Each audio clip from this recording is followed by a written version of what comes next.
Alhamdulillahirabbil alamin. Assalatu wassalamu ala asyrafil anbiya'i wal mursalin wa ala alihi wa ashabihi wa man tabi'ahum bi ihsanin ila yaumiddin. Amma ba'd. Bapak dan Ibu sekalian, peserta diskusi kopi hangat yang semoga berbahagia semuanya ya. Semoga dirahmati oleh Allah Subhanahu wa taala. Alhamdulillah kita bersyukur kepada Allah Subhanahu wa taala, pagi ini kita bisa menghadiri diskusi mingguan, yaitu diskusi kopi hangat yang mendiskusikan tentang pemikiran Islam, politik Islam, dan isu-isu kontemporer yang lainnya. Bapak dan Ibu sekalian, pagi ini kita akan mendiskusikan sebuah tema yang sangat urgen bagi kita, yaitu Barat, nasionalisme dan terorisme, yang insya Allah akan disampaikan oleh pemateri yang kompeten ya, Dr. Sita ya, gitu ya. Bapak dan Ibu sekalian,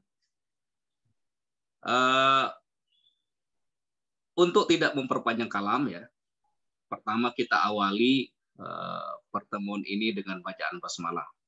Bismillahirrahmanirrahim.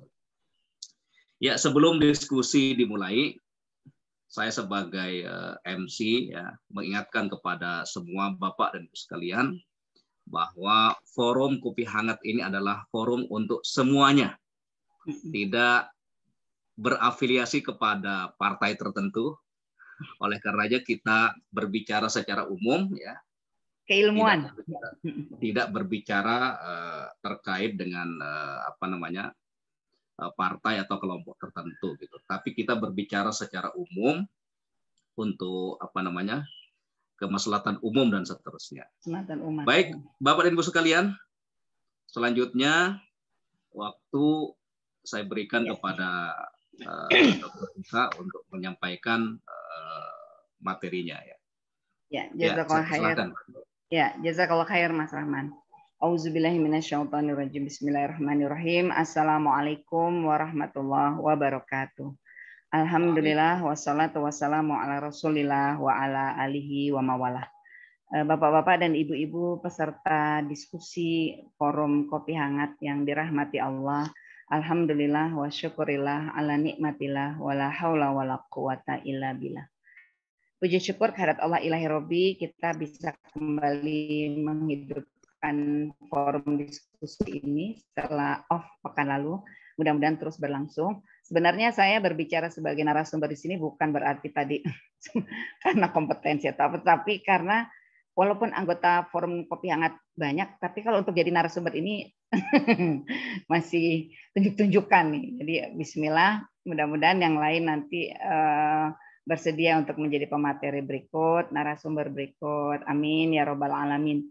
Dan kemudian judul ini kelihatan judul yang memang dibilang judul ambisius karena 3 topik sebenarnya. Islam dan Barat, satu topik sendiri. Islam dan nasionalisme itu satu topik sendiri. Islam dan terorisme itu juga satu topik sendiri. Tapi kenapa digabung? Pertama itu mengikuti kurikulum pasca politik di UI, FISIP UI, satu mata kuliah politik Islam dan satu sesinya adalah isu-isu Islam kontemporer ya, yakni Barat.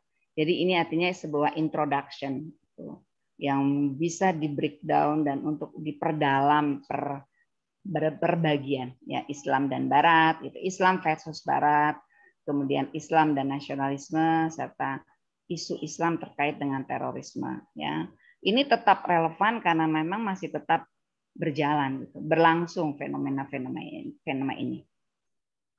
Saya akan mulai presentasi.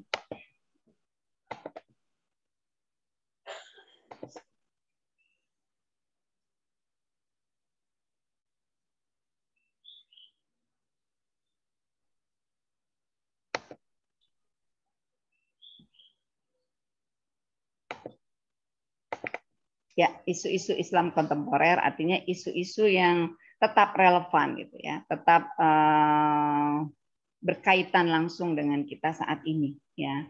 Artinya memang satu persoalan yang belum selesai juga kalau kita bicara Islam versus Barat gitu ya. Walaupun menurut saya nantinya gitu ujungnya ya la syarqiyah wal gharbiyah gitu. Ya nggak barat nggak timur, kalau memang kaitannya dengan Islam dia bisa muncul kebangkitan Islam atau kejayaan Islam itu bahkan mungkin saja dari barat ketika saat ini masih dipertentangkan. Lalu Islam dan nasionalisme, ya seolah-olah ada tuduhan ketika seseorang menjadi Islamis atau memperjuangkan politik Islam atau misalnya seperti itu. Kemudian seolah-olah dia tidak memiliki nasionalisme, ya.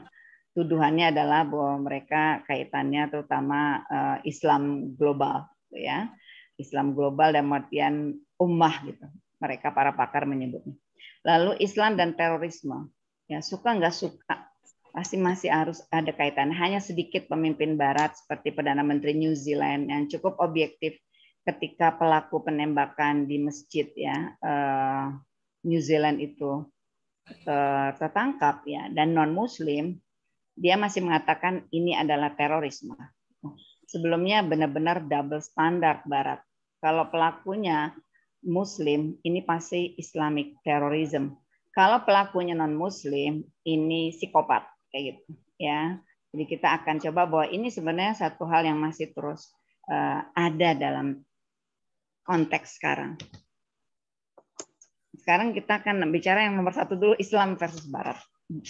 Jadi sebenarnya masalah benturan peradaban Islam Barat. Walaupun tadi pagi kalau tidak salah Mas Yusuf Maulana sharing buku yang bagus ya di forum di grup WA Kopi Hangat tentang ya jejak sejarah Islam di Barat itu. Dan itu pernah diungkap juga oleh Raja Charles ya. Dulu masih Pangeran Charles, Raja Charles Inggris. Sehingga makanya ini Raja Charles kok menunjukkan ketertarikan pada Islam. Oh lalam. Tapi yang jelas dia pernah mengatakan Islam is a part of our history. Islam is also a part of our presence. And Islam is also a part of our future. Gitu ya, Islam bagian dari sejarah masa lalu kita Inggris ya.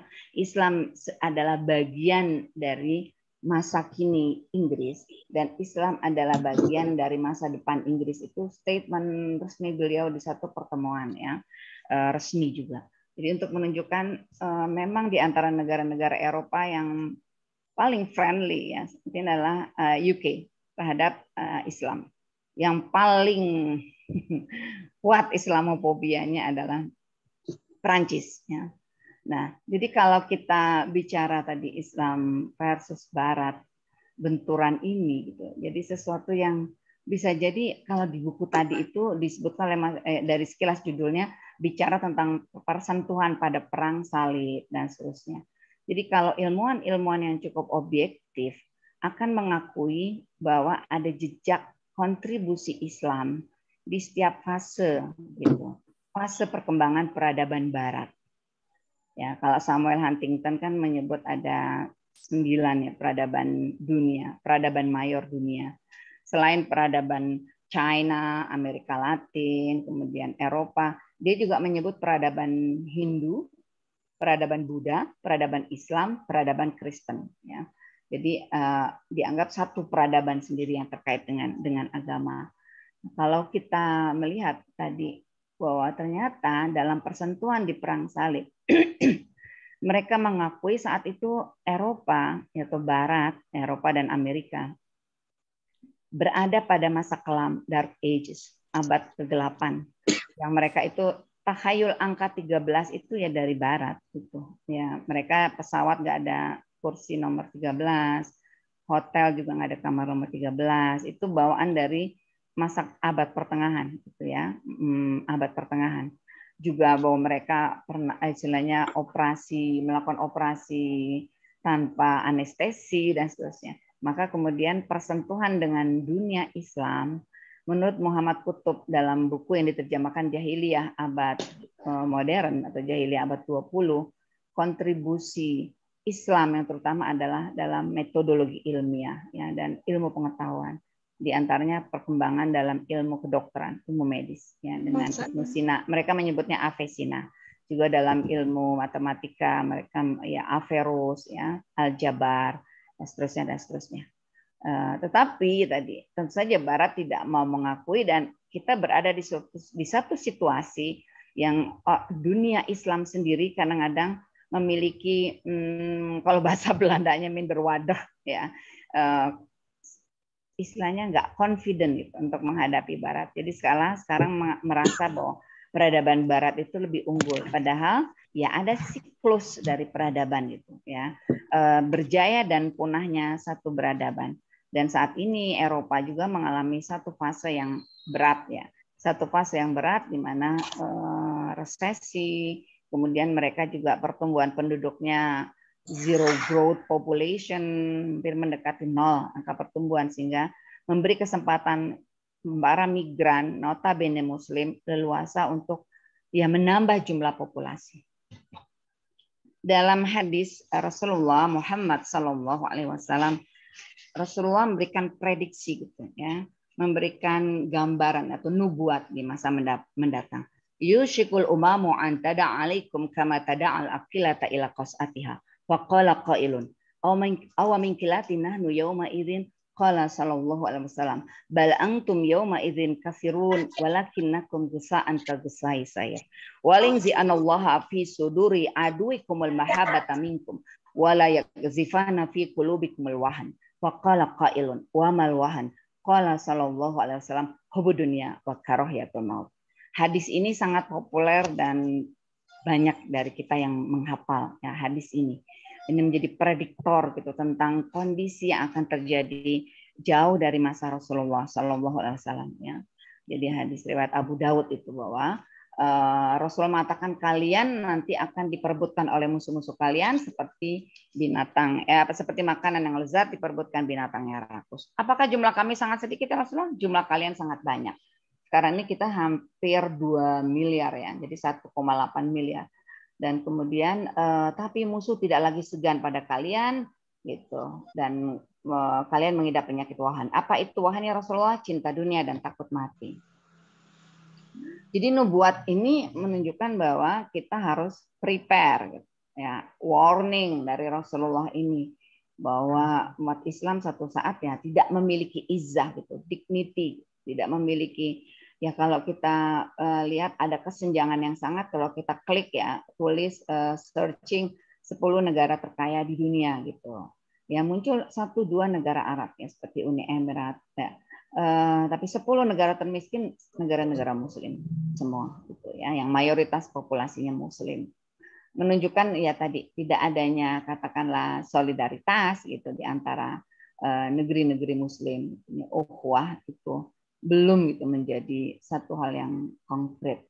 Nah, dalam hadis tadi Rasulullah mengingatkan bahwa kalian itu pernah menjadi satu bangsa yang disegani karena ihdal husnayain, iskariman au mut syahidan. Jadi bangsa Moro gitu, ya, bahasa Perancis Mor adalah orang-orang yang nekat menghambur ke medan perang itu dengan sukacita karena pilihannya iskariman au mut syahidan. Di sini saya lihat ada mantan mujahid, ya, Pak Agus Sujatmiko. Ya, saya juga banyak mendengar kisah-kisah kepahlawanan dari orang-orang yang berada bersama beliau saat berada di medan jihad. Jadi ada laboratorium perjuangan yang orang dari berbagai negara. Itu yang dikatakan tadi, orang Islam ini cenderung transnasional, cenderung global gitu, gerakannya, yakni skala umat. Gitu. Jadi kalau kita melihat tadi, pernah menjadi disegani gitu. Bahkan Napoleon Bonaparte yang terkenal dari Perancis sangat mengagumi strategi perang Khalid bin Walid. Johann Wolfgang von Goethe dari Jerman sangat mengagumi Rasulullah Muhammad SAW.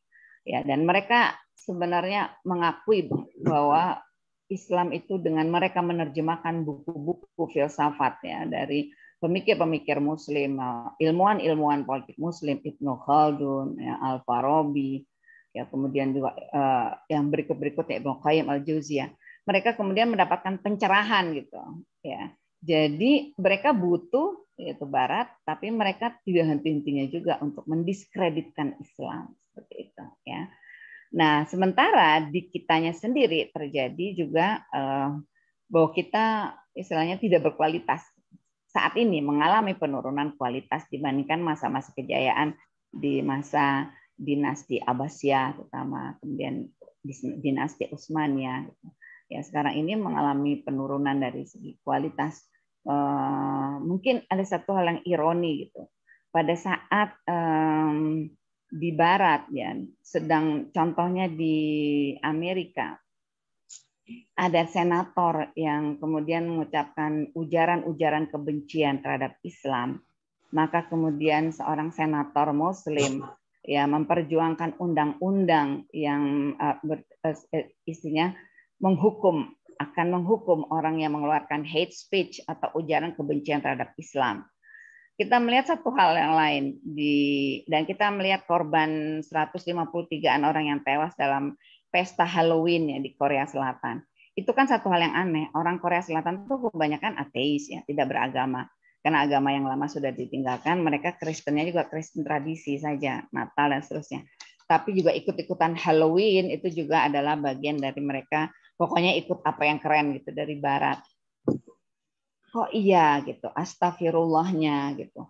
Di Arab Saudi mulai ada istilahnya pesta Halloween gitu.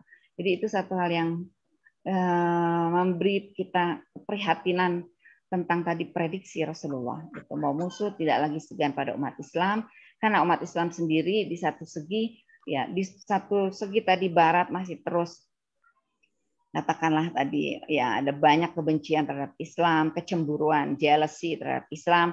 Tapi umat Islamnya sendiri mengidap penyakit kronis wahan, hubud dunia, wa karahiyatul maut. Sebenarnya kita punya potensi yang luar biasa, Tokotul Bashar ya, SDM itu dengan bonus demografi. Ya, qadarullah. Saya pernah tahun 2002 ya, baru selesai setahun setelah 9/11-nya di Amerika itu, dan saya mengalami juga di Timpuk segala waktu di London ya. Tapi Muslim di sana gitu bertumbuh dengan sangat baik, dan saya melihat waktu itu ada seorang ibu yang anaknya berderet-deret gitu banyak.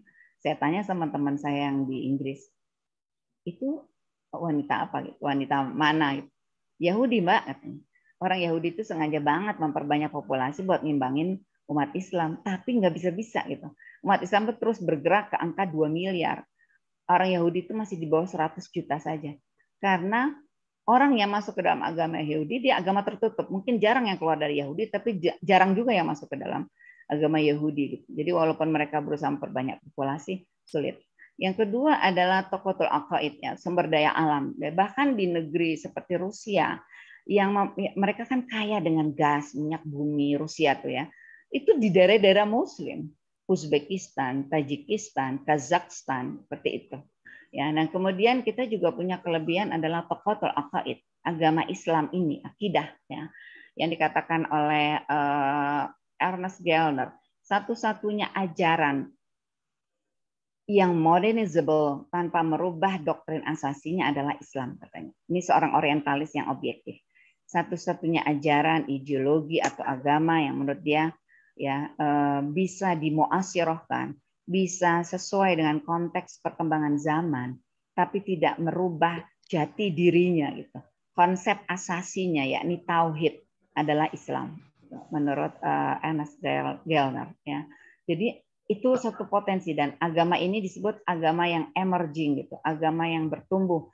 Yang Imran Khan, Perdana Menteri Pakistan, mengatakan kenapa orang Islam tuh marah sekali ketika mereka membuli atau mengejek, menghina Nabi Muhammad SAW. Ya, ada mantan boxer yang mengatakan, petinju mengatakan, itu tanda agama ini emerging gitu. Ya, mereka tetap menjalani, menganut agamanya itu secara hidup, secara dinamis. Karena di Barat itu biasa mereka mengejek Yesus atau Nabi Isa itu sebagai gay gitu, karena nggak pernah ketahuan nikah.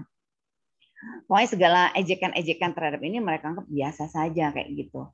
Nah, oke, jadi agama Islam agama yang terus bertumbuh. Yang keempat adalah solidaritas. Nah, ini yang tiga potensi tadi ya. Tetapi kita tidak punya 4 faktor pengefektif untuk membuat 3 potensi kekuatan itu menjadi kekuatan real. Yang pertama adalah ilmu gitu. Ini ya di Indonesia itu orang masih berpikir tentang popularitas sebagai artis. Ya kalaupun jadi YouTuber ya, kontennya bukan konten yang mencerdaskan, tapi konten pamer-pameran kekayaan seperti itu. Ya, orang berpikir mendingan jadi artis kaya gitu.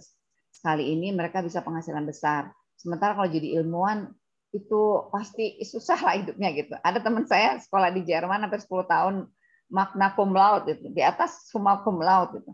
Pulang jadi dokter UI, jadi dosen di UI, ya fisika UI ya, dokter Elda kenal.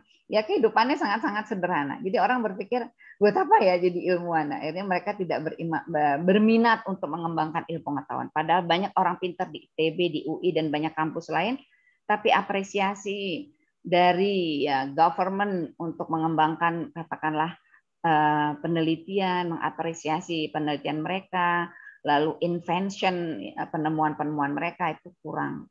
Yang kedua almal, ketika Yordan ingin mengolah sumber daya emasnya gitu di Yordan, ya minta bantuan dana dari Uni Emirat tidak dapat. Akhirnya perusahaan Amerika yang masuk dan mengolah emas di Yordan.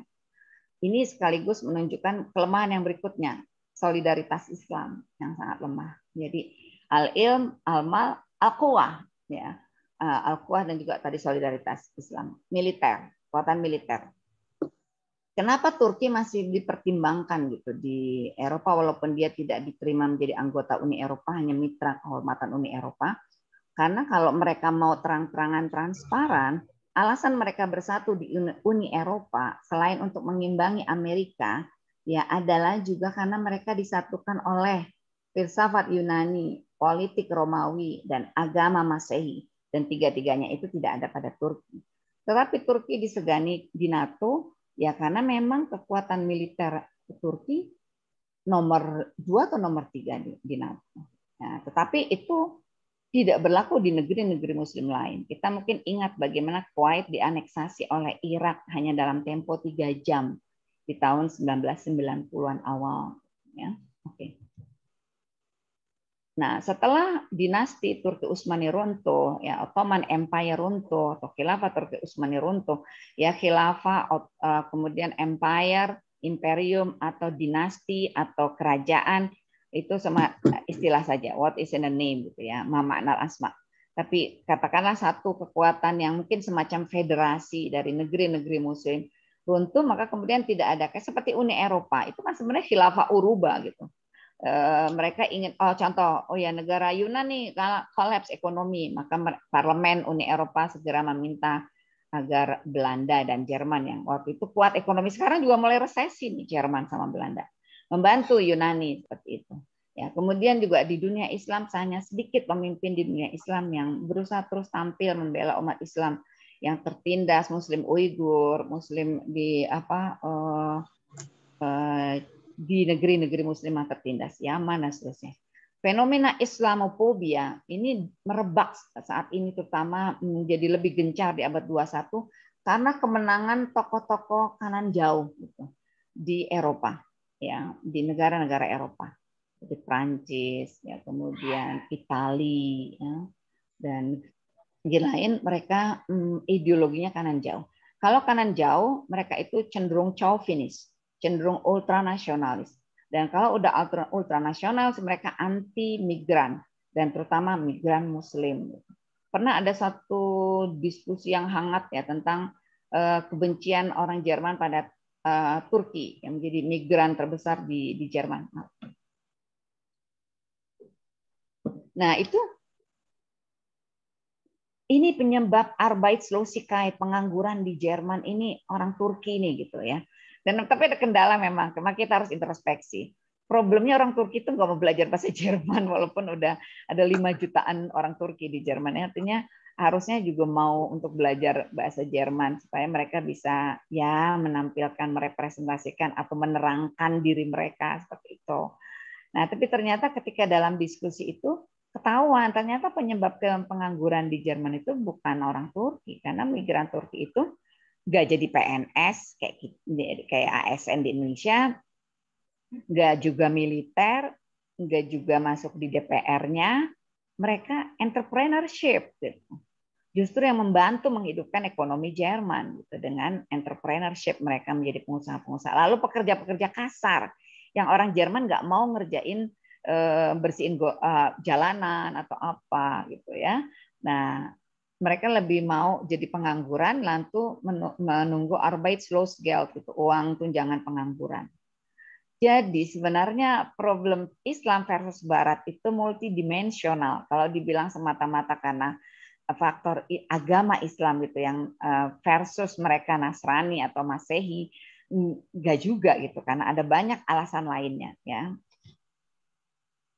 Jadi bukan semata-mata faktor perbedaan agama dan budaya atau kultur, tapi karena faktor kesulitan ekonomi. Mereka sudah terlanjur menganut paham welfare state gitu ya.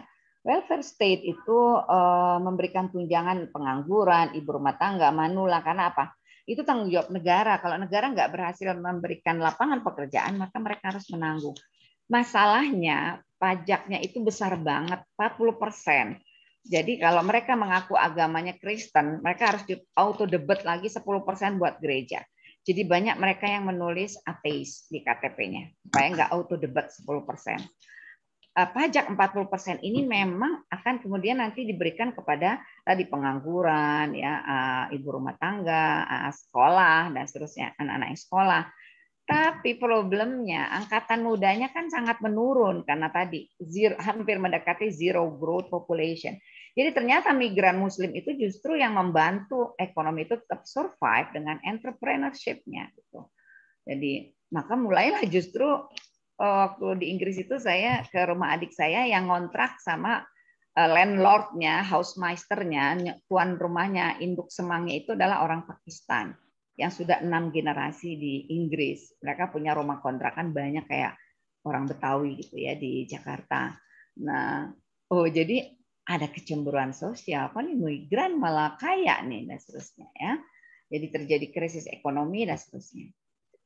Nah, apalagi tadi kemenangan partai politik atau ya politisi yang berideologi far right, yang di parlemen pakai cadar gitu ya. Sehingga orang bertanya-tanya, siapa dia perempuan bercadar kok jadi anggota parlemen gitu di Perancis, lalu dia buka dan dia kemudian ya ujaran kebencian terhadap Islam, hate speech seperti itu. Ya, kemudian mereka selalu mengambing hitamkan setiap problem yang terjadi di negara mereka, ini pasti migran Muslim. Jadi mereka anti migran Muslim. Nah, kemudian ya tadi sudah saya jelaskan seperti ini. Nah, satu fakta juga yang ini adalah seperti mantan bintang film zaman dulu Brigitte Bardot, dia mengatakan saya tidak betah di Prancis sekarang ini karena dipenuhi dengan virus-virus yang menular dan menyebar. Virus itu adalah Muslim katanya. Gereja kosong melompong dan mereka istilahnya praying gitu sampai ke jalanan ya, sholat sampai ke jalanan. Kemudian mereka itu punya perilaku barbar gitu, biadab katanya. Setahun sekali melakukan penyembelihan massal terhadap hewan. Dia jadi pecinta binatang. Pecinta binatang, kalau Idul Adha itu dibilang barbar gitu, biadab dan seterusnya. Dan sekarang mulai lagi, kok orang Islam ini mau menjajah Eropa ya? Sekarang lewat makanan gitu, lewat selera. Kata orang Perancis. Kenapa? Di Perancis itu sekarang sudah ada lebih dari 1000 gerai kebab. Kalau orang Turki nyebutnya kebab. Ya. Dan bahkan prediksi para pakar sosiologi agama, termasuk Prevost, dia mengatakan 2050 benua Eropa akan menjadi benua Muslim. Dan akhirnya nanti tidak lagi Islam versus Barat. Ialah Syarqiyah wal Gharbiyah. Islam itu tumbuh di mana, di situ kejayaan Islam akan dimulai. Ya, dan prediksi dalam 2070 Islam akan menjadi agama terbesar di dunia. Fakta tersebut menambah kebencian, kecemburuan dari kaum ultranasionalis terhadap Islam. Padahal sebenarnya UNESCO sudah mengeluarkan istilahnya satu bahwa Islam itu agama damai, gitu ya. Dan kemudian juga mereka juga sekarang udah sejak 2021 sudah ada istilahnya gerakan anti Islamofobia gitu. Bahwa tidak boleh ada kebencian seperti itu.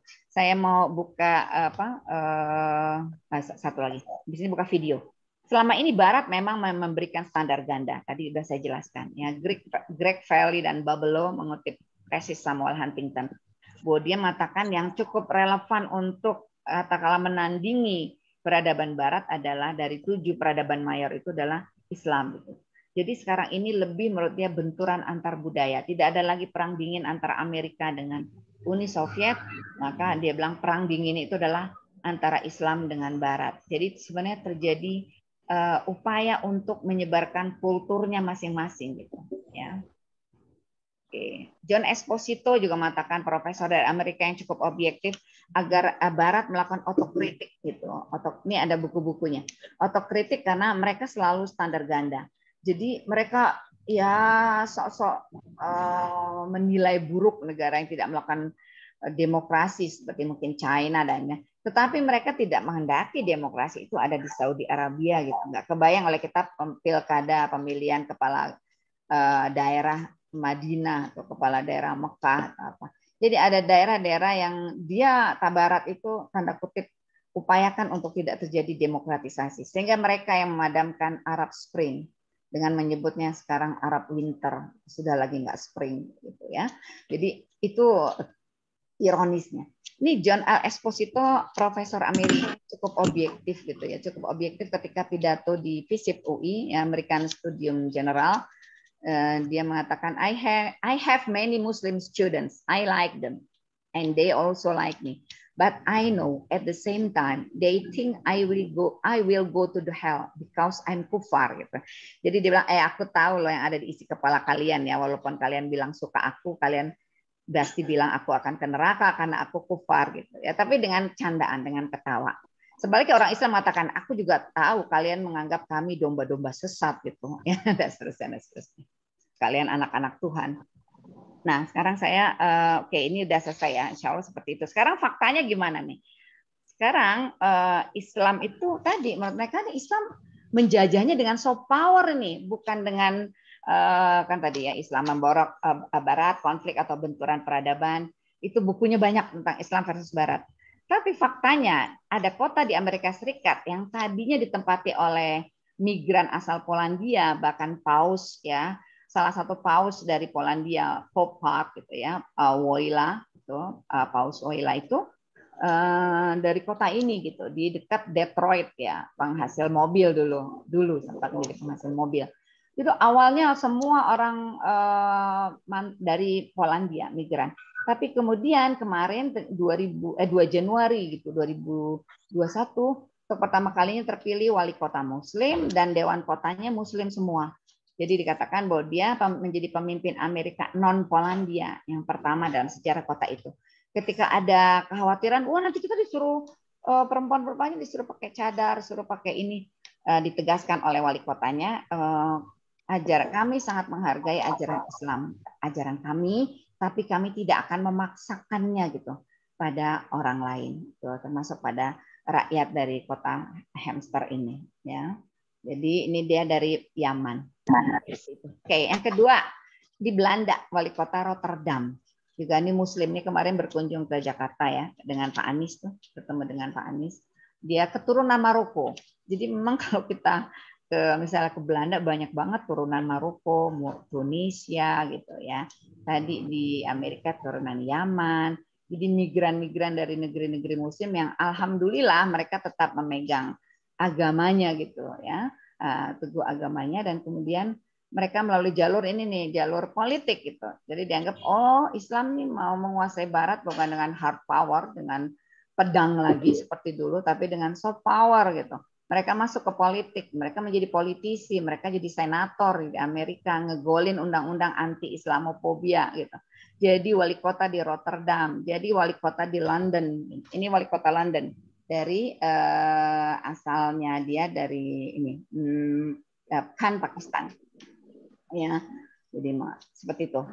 Jadi tadi Rotterdam ya, dari Maroko, di Amerika tadi dari Yaman, di London dari Pakistan, seperti itu. Ini menjadi satu realita yang mungkin bisa jadi makin membuat kebencian pada Islam, atau sebaliknya ya membuat mereka akhirnya toh mereka berjuangnya lewat jalur legal formal gitu, politik lewat election gitu, lewat pemilihan dan seterusnya ya. Oke, saya mau putar video dulu.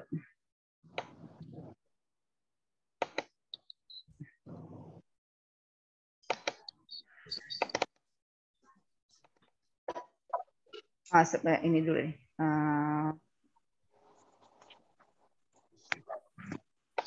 Yang Amerika dulu. Ini ketika masih Presiden Trump ya.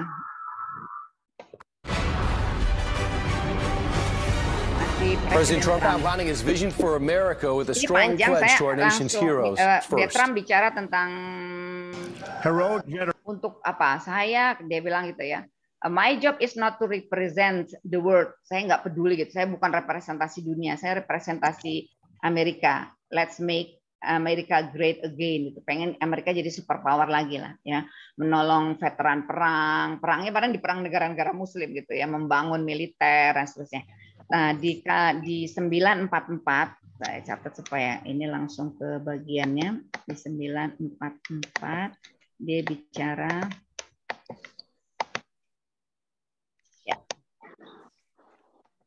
says something before Congress we have not heard Booth and Marie taking down terrorism.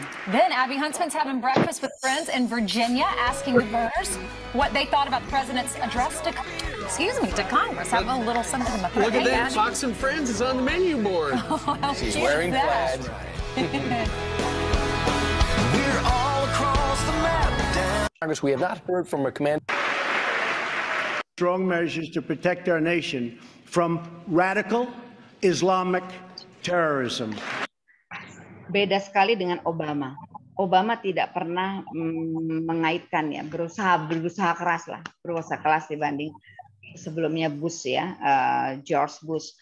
Obama itu karena biar bagaimana warganya juga ada yang Muslim ya. Nah, kalau Trump langsung menyebut. Thanks so much. Strong measures to protect our nation from radical Islamic terrorism. To protect our country, ya, from radical Islamic terrorism. Udah radikalis, teroris gitu ya. Dan dia menyebut definitif Islam. Ini apa istilahnya benar-benar yang menunjukkan permusuhan dia ya. Sekarang Joe Biden sih belum pernah menyebut seperti itu. Ya, itu contoh. Kemudian saya ambil sedikit aja. Kemudian ini sekarang sebaliknya penjelasan juga di salah satu forum PBB. Bismillahirrahmanirrahim. Especially want to thank President Erdogan for joining me here. Welcome everyone, all the countries that are representing their people. I want to talk about Islamophobia because of my sporting career. Beliau alumni Inggris, lama di Inggris. Beliau bicara tentang tadi Islamophobia yang merebak, bicara bagaimana orang-orang itu tidak memahami perasaan umat Islam bahwa Nabi Muhammad itu live in our heart, gitu, hidup dalam hati kami. Jadi ketika mereka melakukan bullying, mocking terhadap Nabi Muhammad itu sangat menyakiti. Dia bicara seperti itu. Ujungnya beliau bicara juga tentang humanity, gitu, kemanusiaan. Dan bahwa terrorism has no religion, gitu. Coba kita lihat di 322.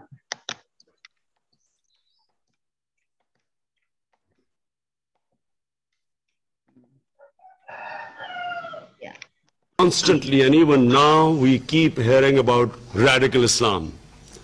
There is only one Islam, the Islam of Prophet Muhammad, peace be upon him, which we follow. There is no other Islam. In human communities, majority are moderates, they are liberals, and on one side they are fanatics. Everywhere. What about the white supremacists who walk into and kill 49 worshippers in New Zealand? What has that got to do with religion? So it's very important. This is the best forum. We must talk about it. Muslims must talk about separating terrorism with Islam. Yes, Muslim societies have fanatics, same as Christian societies, same as Jewish societies. And let's not forget that India, extremists have taken over the country. Racial extremists. Jadi dia mengatakan bagaimana dengan supremasi kulit putih dengan ya katakanlah neo-Nazi di Jerman, Ku Klux Klan ya di Amerika. Kemudian juga dia bicara tentang ekstremis Hindu di India gitu ya, bahwa menghancurkan masjid di Ayodhya. Jadi dia mengatakan harus separating, dipisahkan antara agama dengan terorisme. Ini udah langsung juga mengarah ke materi yang ketiga ya. Jadi artinya terrorism has no religion. Diingatkan seperti itu. Kemudian tadi satu tayangan lagi tentang ini yang menjadi ancaman buat Barat juga. In the United States, it's about 3.3 million people. And by the way, if you look at this is the most important thing. It's the fastest growing religion. Ini profesor non-Muslim, profesor di Amerika non-Muslim, tapi dia mencoba membahas Islam secara objektif. Ini waktu taraweh yang di in the world. It's really important that there are more Christians in the world, but Muslims will overtake Christians in numbers unless, I don't know, I guess Jesus comes again or. Ya, dia bilang ya Islam ini agama yang terus bertumbuh berkembang dan akan menjadi number one. Nggak tahu kalau Nabi Isa datang lagi katanya ya. Tapi intinya seperti itu. Itu profesor bicara di forum kelas dan kemudian di ujung-ujung dia bicara juga dia tidak setuju dengan labeling Islamic terrorism gitu di ujung dari video ini. Ya. Oke, lanjut. Hampir jam 7 ya. Berarti 1 poin aja dulu ya. To be continued. Kayaknya panjang gitu. Nanti dengan satu-satu ini judulnya terlalu banyak, terlalu ambisius. Global aja nggak apa-apa, Bu. Singkat aja. Apa? Singkat aja. Diterusin aja ya. Oke, supaya ini. Enggak, tapi global aja, nggak usah detail, Bu. Mungkin poin-poin itu. Oke. Atau cukup dulu nggak apa-apa. Cukup ya, biar nanti ada bahan lagi kalau lagi nggak buat serep, kalau ada yang nggak mau nggak bisa jadi pembicara. Karena mungkin paling nggak 1 poin, Islam dan nasionalisme dengan Islam terorisme itu bisa digabung. Oh ya ini, soalnya saya mau pergi ke Tegal ini, jadinya saya sudahi dulu di sini ya Mas Rahman ya. Nanti dilanjutkan lagi. Jadi satu aja Islam versus Barat, tapi sebenarnya sudah tercakup pembahasan nasionalisme dan pembahasan terorisme sebenarnya seperti itu. Oke. Assalamualaikum warahmatullahi wabarakatuh. Waalaikumsalam warahmatullahi wabarakatuh. Terima kasih Dokter Gita yang telah memaparkan presentasi yang luar biasa tentang bagaimana menyikapi Barat gitu kan. Ya. Sebenarnya kalau dalam konteks Islam itu Barat dan Timur itu sama saja. Iya, betul. Toh semuanya bumi ini adalah milik Allah Subhanahu wa taala. Lillahi ma fis samawati wa ma fil ardh. Apalagi dalam hadis Nabi dikatakan bahwa al-hikmatu dollatul mukmin begitu kan. Hikmah itu adalah barang umat Islam dari kaum muslimin. Artinya kaum muslimin berhak mendapatkan hikmah dari mana saja. Iya. Ya. Bapak dan Ibu sekalian, mungkin sisa perang salib ya yang berkelanjutan. Ya sebenarnya kalau pernyataan Samuel Huntington itu kan perlu dikritisi juga gitu kan. Apakah itu murni kajian atau dia menggiring orang supaya prediksinya itu terjadi gitu. Bisa juga begitu. Bisa menggiring, bisa murni kajian begitu. Jadi kita mengutip Huntington bukan berarti kita menyetujui, justru ini adalah pendapat yang dominan di Barat. Karena banyak pendapat ilmuwan-ilmuwan yang benci ke Islam, juga ada Olivier Roy bahwa Islam itu pasti gagal ya, untuk membangun peradaban. Jadi justru kita harus introspeksi, kita buktikan bahwa itu salah gitu. Oke Bu, terima kasih luar biasa. Baik Bapak dan Ibu sekalian. Itu Pak Hadi tuh. Ya. Selanjutnya untuk mempertajam diskusi kita pagi ini, saya berikan kepada peserta diskusi yang lain untuk menambahkan sharing dan seterusnya gitu. Oh ini ada yang sudah angkat tangan ini. Ustadz Khairul Hadi JBR Jember ya. Ya JBR bukan Jabar. Saya persilahkan Ustaz Khairul Hadi. Assalamualaikum warahmatullahi wabarakatuh. Waalaikumsalam warahmatullahi wabarakatuh. Terima kasih Dr. Sita. Ya Pak. Atas presentasinya. Tentu sangat perlu sekali kita membahas isu-isu kontemporer. Mungkin pertanyaan pertama bahwa isu-isu itu adalah isu-isu lokal atau global. Itu yang pertama. Karena kalau sekarang isu-isu lokal lebih banyak berkaitan dengan pemilu dan pilpres kalau di negeri kita ya. Itu karena yang paling santer itu. Terus kemudian ketika kita bicara tentang tadi isu-isu tentang Islam dan Barat, nasionalisme dan terorisme itu kalau berkaitan dengan Barat, dengan terorisme sebetulnya itu isu-isu yang mereka lontarkan, mungkin begitu. Mungkin juga perlu dibahas tentang harusnya umat Islam itu harus juga punya isu-isu internal, mungkin seperti itu. Isu-isu internal bagaimana supaya umat Islam bangkit. Bagaimana supaya umat Islam bisa bangkit? Ya, berkaitan dengan bagaimana menaikkan kualitas diri mereka, berkaitan dengan persatuan umat, dan seterusnya. Dan itu mungkin perlu sekali kita gaungkan bagaimana isu-isu internal umat itu, begitu.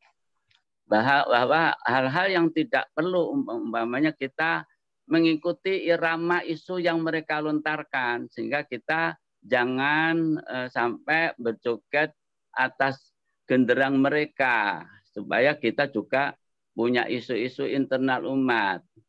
Bagaimana umat ini bisa diarahkan. Jadi skala gerakan justru bagaimana umat Islam ini mereka lebih bisa memiliki arus kekuatan untuk bangkit kembali, dan mereka punya harapan-harapan untuk bangkit karena berbagai hal yang menjadi potensi umat Islam.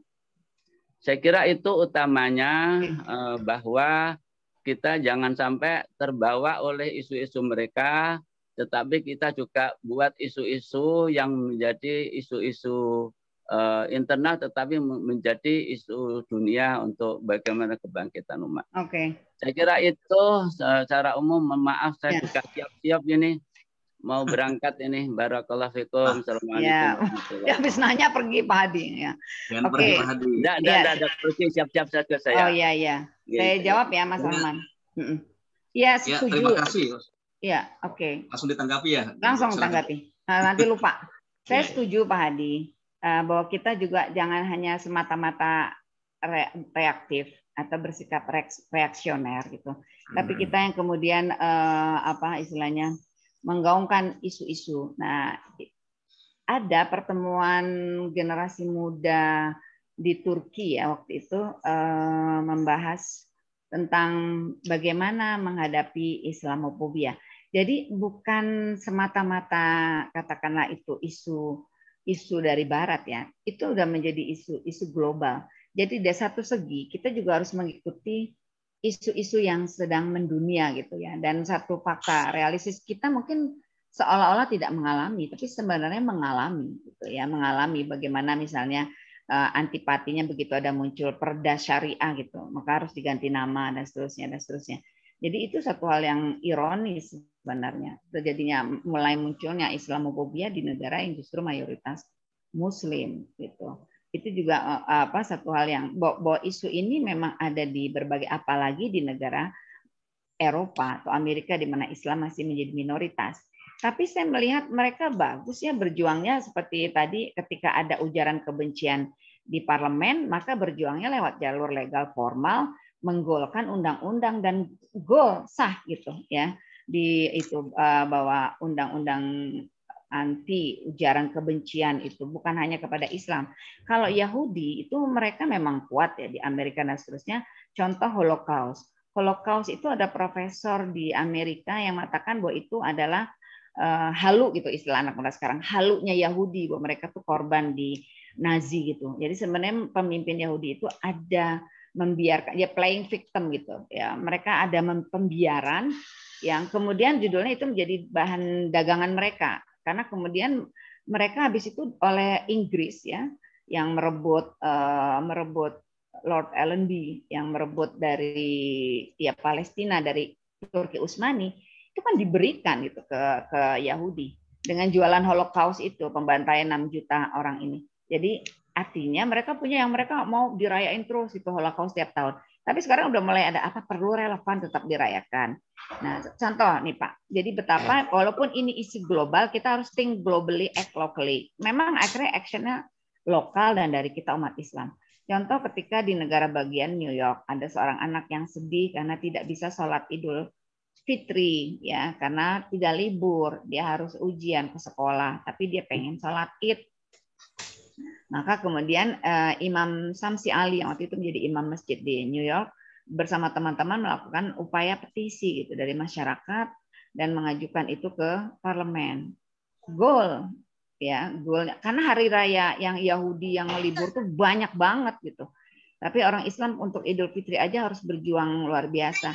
Dan akhirnya ada libur Idul Fitri, tapi hanya untuk negara bagian New York gitu. Jadi perjuangan umat Islam itu udah bagus kok menurut saya, tidak reaksioner ya di banyak negara.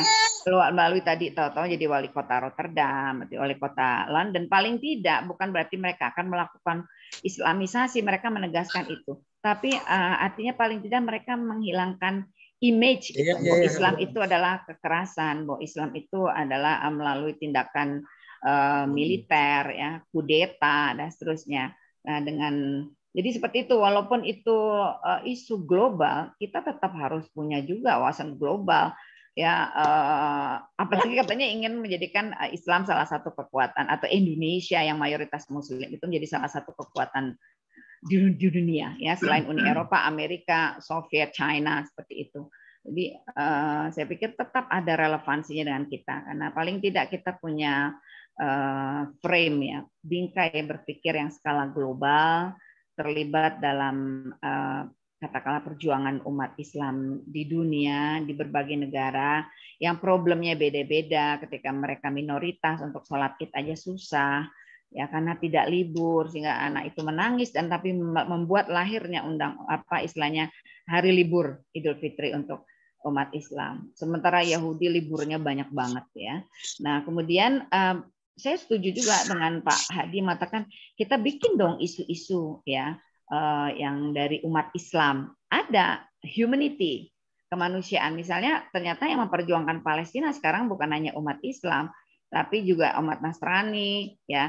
Jadi mereka mengatakan tidak semua orang Yahudi Zionis, tidak semua orang Nasrani Zionis gitu. Mereka menunjukkan bahwa juga ada orang-orang Israel yang tidak setuju pada penjajahan itu dan pengen hidup damai dengan kaum muslimin juga sama-sama di Palestina seperti itu. Jadi akhirnya membawa isu pembebasan Palestina yang suatu hal yang ya laboratorium jihadnya umat Islam ya, yang luar biasa itu menjadi concern bersama bahwa ini it's all about humanity. Ini soal kemanusiaan. Satu-satunya negara yang belum merdeka gitu adalah Palestina. Dan kita kan dalam preambul Mukadimah pembukaan UUD 45 bahwa kemerdekaan adalah hak segala bangsa. Gitu. Jadi tetap relevan, gitu. Insya Allah ya Pak Hadi ya. Walaupun kita juga tadi, oh iya kita juga harus ikuti apa nih manuver Islam. Oh ternyata bicara tentang humanity, gitu, kemanusiaan, seterusnya dan seterusnya. Ya itu Mas Rahman. Oke, terima kasih. Simultan dan ada pembagian tugas. Oke. Selanjutnya saya minta guru saya ya, Ustadz Muzaffar untuk sharing juga atau menanggapi. Ustadz Muzaffar.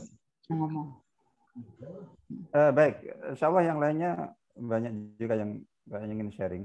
Sedikit aja, bismillahirrahmanirrahim. Assalamualaikum warahmatullahi wabarakatuh. Alhamdulillah, wassalatu wassalamu ala sayyidina Rasulullah, amma ba'd. Baik para Ustaz dan Ustazah, Bapak Ibu yang dirahmati Allah Ta'ala. Jadi nyambung apa yang disampaikan oleh Ustaz Khairil Hadi tadi. Jadi tentu sangat penting sekali dan urgen sekali seperti yang tema diskusi kita pada pagi hari ini, dan kayaknya memang masih berlanjut ini. Ya, insya Allah to be continued. Islam dan nasionalisme itu tema besar sekali. Iya, tema besar, benar. Dan tentang isu terorisme sendiri itu juga penting untuk kita khususkan. Apa? Terkait dalam konteks evaluasi. Jadi ada usulan nih Ustadz Muzafar, ada usulan dari pendengar saya ini Pak Ferry, katanya bahas Islam dan nasionalisme Ustadz Muzafar katanya. Oh. Baik, insyaallah. Salam beliau, insyaallah. Ya. Jadi nah, dalam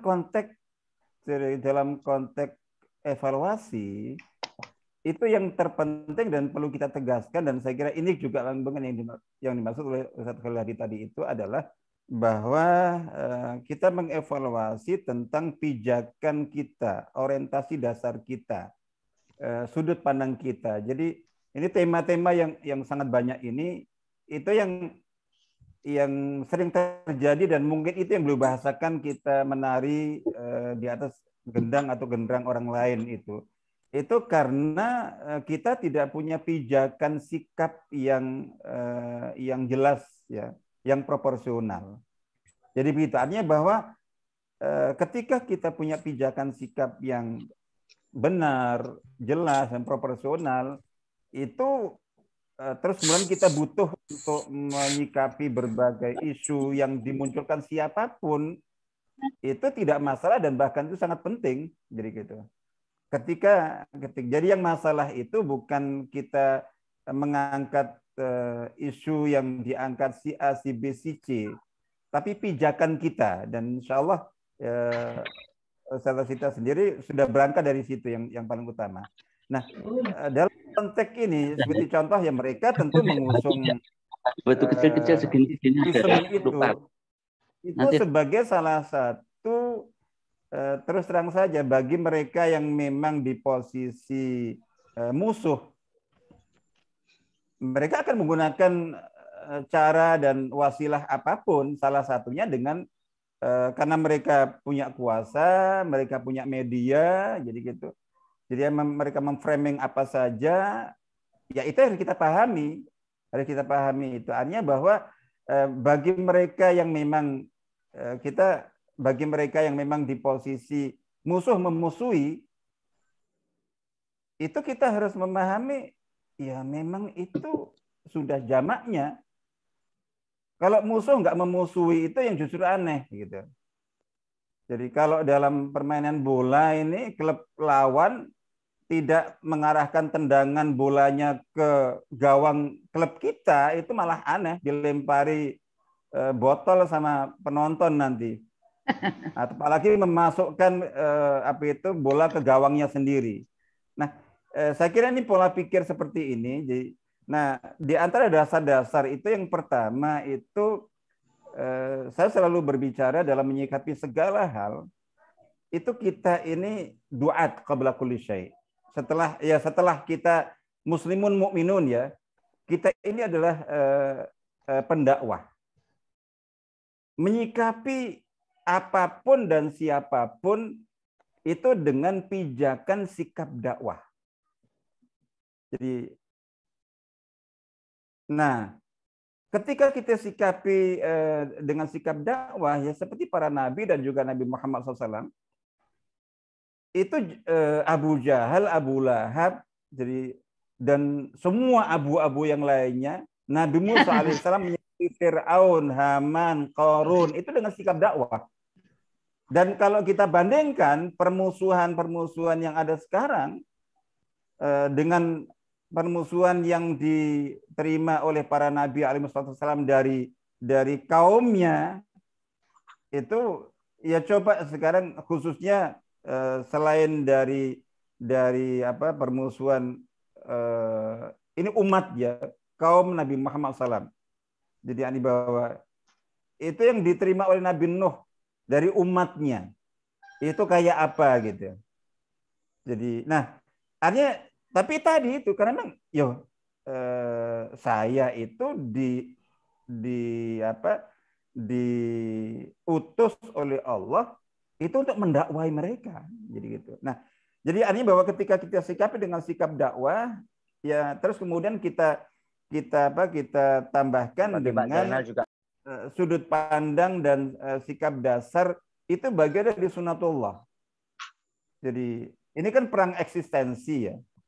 Nah, tinggal bagaimana kita. Jadi bagaimana kita. Jadi pertama dengan sikap dakwah. Mereka para pendakwah, mereka memusuhi. Ya itulah memang sunatullah dalam dakwah memang bagi mereka yang belum paham dan juga merasa terancam dengan keadaan dakwah ini ya pasti akan itu. Jadi insya Allah seperti itu. Jadi saya kira itu yang paling pertama. Terus kemudian poin kita adalah bagaimana fokus pada, kalau ambil sebagai contoh misalnya bahwa isu terorisme.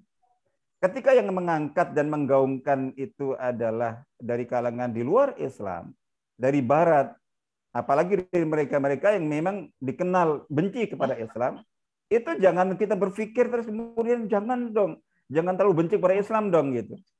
Mereka membenci Islam, artinya bahwa nggak bisa, meskipun bahwa ada ternyata ilmuwan, ada ternyata tokoh yang ternyata itu masya Allah, jadi gitu. Tapi bahwa ada juga yang memusuhi, mengekspresikan kebencian kepada Islam. Ya sunatullah ya. Jangan jauh-jauh lah antar kita sesama Muslim. Hanya gara-gara beda mazhab, beda organisasi, beda kelompok, itu saling menumbangkan. Nah, akhirnya fokus gitu.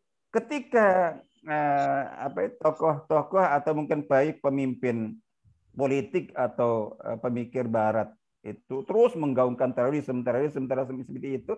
Nah, itu kalau kita sikapi dengan sikap dakwah, jadi gitu. Ya, terus kemudian kita ingat, ya itu bagian kecil dari yang dihadapi oleh Nabi Muhammad SAW, bagian kecil dari dihadapi para sahabat semuanya, jadi gitu. Itu kita akan lebih tenang. Yang kedua adalah bahwa jadi ketika mereka mengangkat itu, ya memang sudah kita maklumi ya, mereka memang benci. Mereka akan mengekspresikan sesuai dengan yang mereka miliki. Nah, yang harus menjadi dalam konteks isu terorisme itu bagaimana ketika isu yang sama, justru yang termasuk paling nyaring suara dan gaungnya itu justru umat Islam sendiri. Iya. Gitu loh. Betul. Nah, contoh kayak ini. Nah, tapi ini sebagai evaluasi kita, bukan kemudian kita jadikan itu sebagai bahan untuk kita membenci mereka. Mereka juga objek dakwah. Berarti mereka belum paham, atau mereka karena belum pahamnya mereka itu, mereka dijadikan sebagai alat, sarana. Nah, itu yang harus menjadi ini. Jadi sekali lagi bahwa yang terpenting bagi kita adalah mengevaluasi pijakan-pijakan sikap kita selama ini dalam melihat, menyikapi apapun, dan ini yang akan membimbing kita pada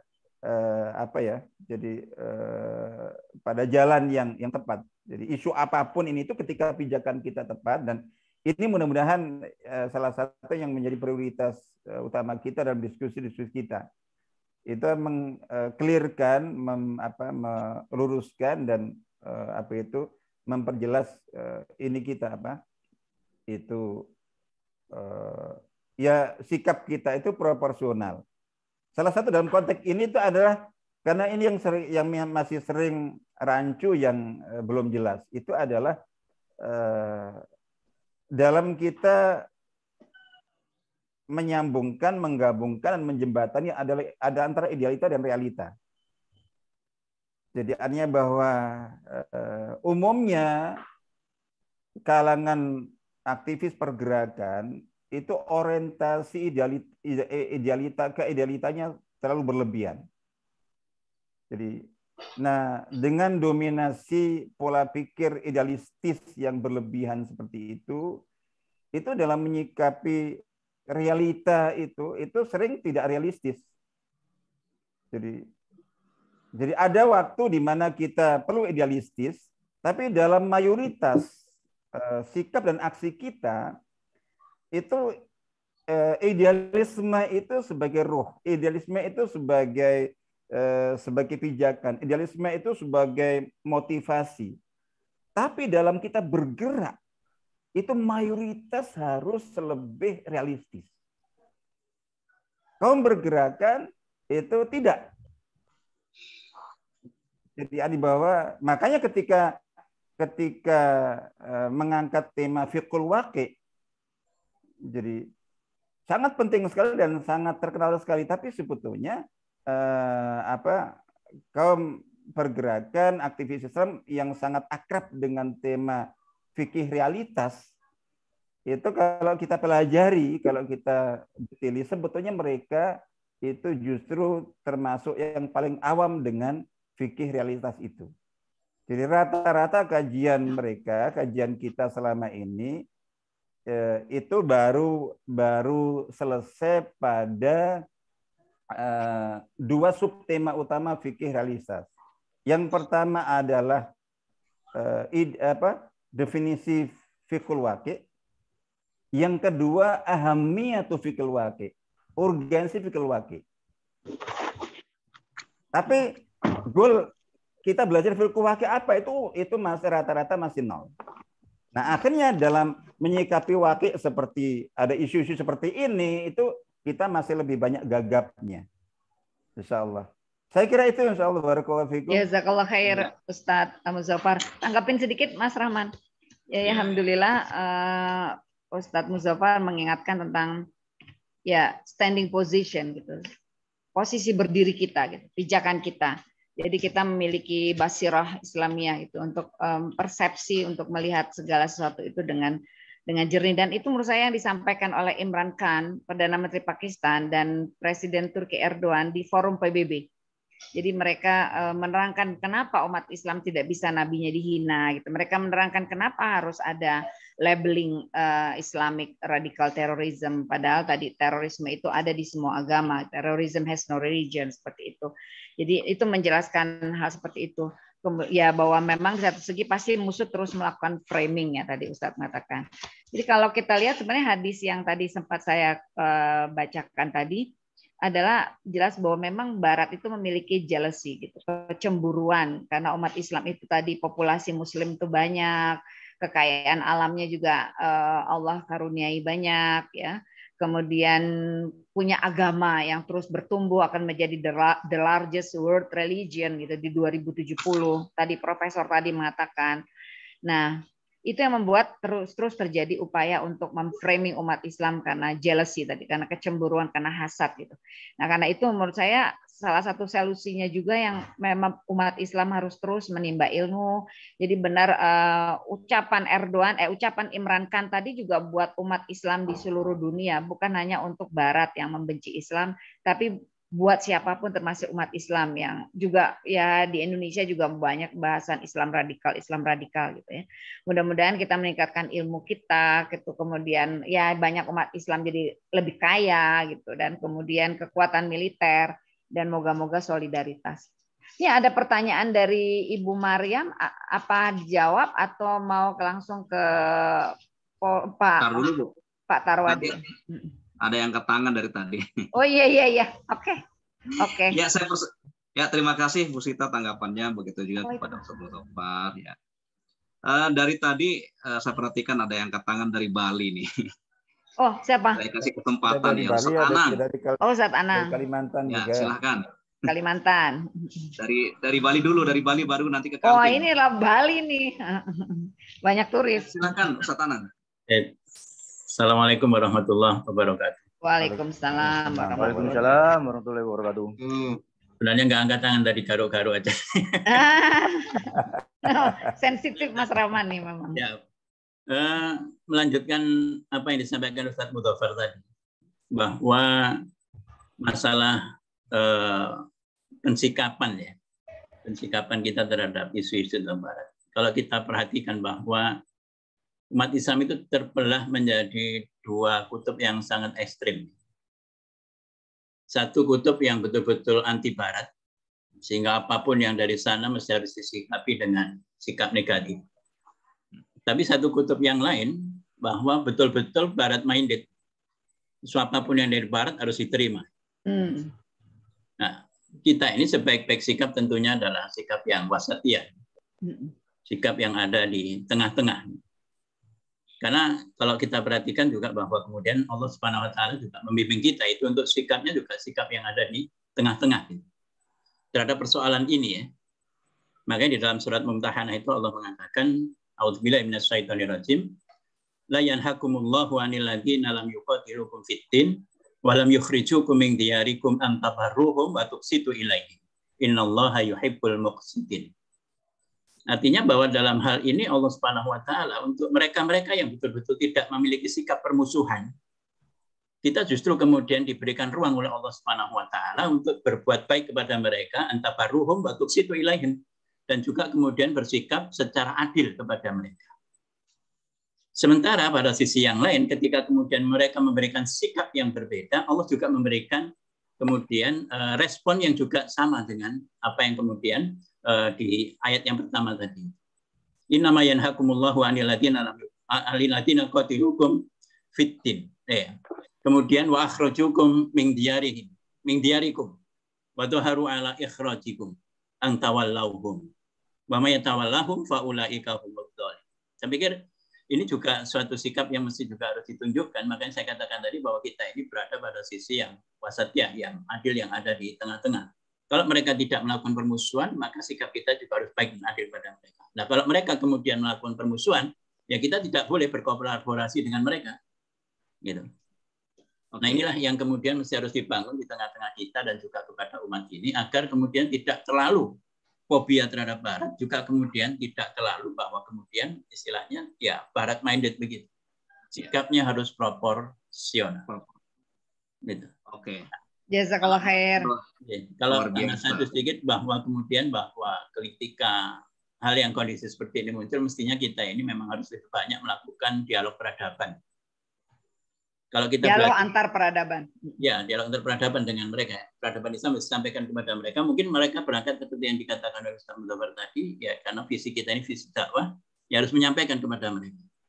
Kalau saya mengambil kesimpulan dari pasca kemudian terjadinya Sulhul Hudaybiyah, kemudian Rasulullah mengirim ke beberapa delegasi kepada negara-negara besar, itu saya pikir bahwa kemudian Rasulullah SAW itu ingin membuka dialog terhadap mereka dan memperkenalkan kepada mereka seperti Islam. Ya. Kepada Persia, kepada Romawi, kepada Bahrain dan seterusnya. Dan ini pelajaran bagus menurut saya bahwa kemudian ya itulah yang dilakukan Rasulullah SAW dan seperti itulah mestinya kita ini mencoba memperkenalkan kepada mereka itu tentang Islam, seperti apa sih Islam pandangannya dan seterusnya itu, supaya kemudian mengikis seluruh kemudian asumsi-asumsi buruk mereka terhadap nilai-nilai Islam. Itu saja mungkin insya Allah. Assalamualaikum warahmatullahi wabarakatuh. Mas Rahman, saya tanggapin sedikit aja. Insya Allah yang disampaikan oleh Ustadz Anang ini, itu suatu hal yang juga sudah dilakukan oleh saudara-saudara kita ya. Contoh, Imam Samsi Ali asal Makassar, beliau juga melakukan ceramah-ceramah dan tur ke masjid ya di orang-orang non-Muslim dan menjelaskan tentang Islam. Juga Dr. Sabil Ahmad dari India. Jadi alhamdulillah sudah banyak yang terus memberikan katakanlah upaya menjembatani gitu antara Islam dengan Barat. Jazakallah khair. Ya Mas Rahman. Baik. Terima kasih Ustaz Anang dari Bali. Ya. Yang intinya agar kita wasatiyah menyikapi Barat. Tidak antipati tapi juga tidak ngekor gitu kan. Tidak. Ya. Setelah dari Bali, saya minta tadi Kalimantan. Perwakilan Basnas Kalimantan ini. Oh iya, Afwan belum dirubah namanya. Kepada Ustadz Miswan ya, saya persilahkan dari Samarinda ini, perwakilan Samarinda. Ya, jazakumullah khairan. Ya, mohon maaf suara saya tertangkap dengan baik. Ya, jelas sekali. Ya. Jazakumullah khairan katsiran, Ustaz Sita Rasmi dan para ustaz yang lainnya. Pagi-pagi sudah diajak keliling dunia piknik sambil menikmati kopi hangat. Kalau saya jahe hangat karena kebetulan agak serak-serak di. Ya, syafakallah. Amin ya rabbal alamin. Pertama, Saya sangat setuju dan kayaknya ini yang harus pertama-tama kita kuatkan. Apa yang disampaikan Ustadz Mudhafar tadi, bingkai pemikiran kita adalah bahwa nahnu du'at qabla kulli syai'. Jadi itu positioning sebagai dai itu yang harus kita selalu sadari, dan ketika kita berinteraksi dengan siapapun itu mesti positioning itu yang kita ambil. Ya, dengan demikian maka kita bisa proporsional mengambil sikap, ya, bukan sekedar reaksi terhadap keadaan yang emosional.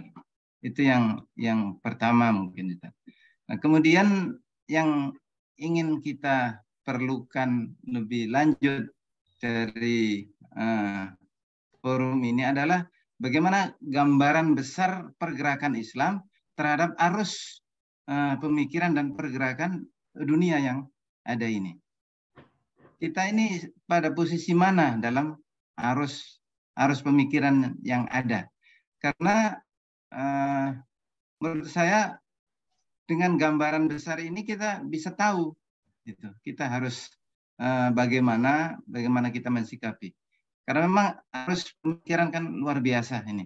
Nah, sementara kaum muslimin seperti tadi banyak disinggung, terombang-ambing oleh isu-isu yang sifatnya lokal, bahkan itu nyata-nyata settingan. Gitu. Apalagi di negeri yang sedang menghadapi pemilu dengan model yang ada seperti ini, isu-isu artifisial ini betul-betul dimainkan untuk kepentingan politik. Nah, bagaimana kita bisa mempunyai peta yang jelas terkait dengan apa yang harus kita usung dan bagaimana kita mengusungnya. Nah, itu mungkin saya ingin mendapat gambaran tentang itu. Kemudian yang terakhir barangkali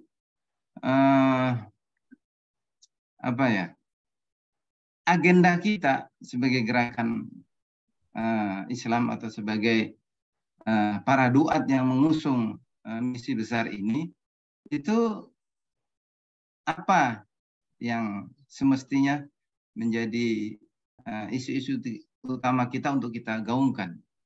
Nah, kita memerlukan itu semua supaya arus pemikiran Islam dan arus gerakan Islam ini efektif, ya, mengarungi gelombang problema. Yang pasti saya yakin dan insya Allah kita semua yakin al-mustaqbal li hadzal din.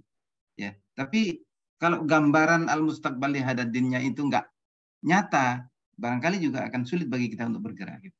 Mungkin itu jazakillah Ustazah dan Ustaz Mudhafar. Assalamualaikum warahmatullahi wabarakatuh.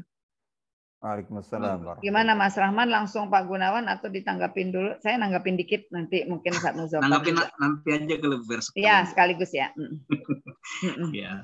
Ya, ini ada angkat tangan lagi nih ya. Sampai jam 7 ya? Ya. Lebih dikit nggak apa-apa. Mau cabut ini ke Tegal ini. Ya Bu, ya monggo. Oke. Ya silakan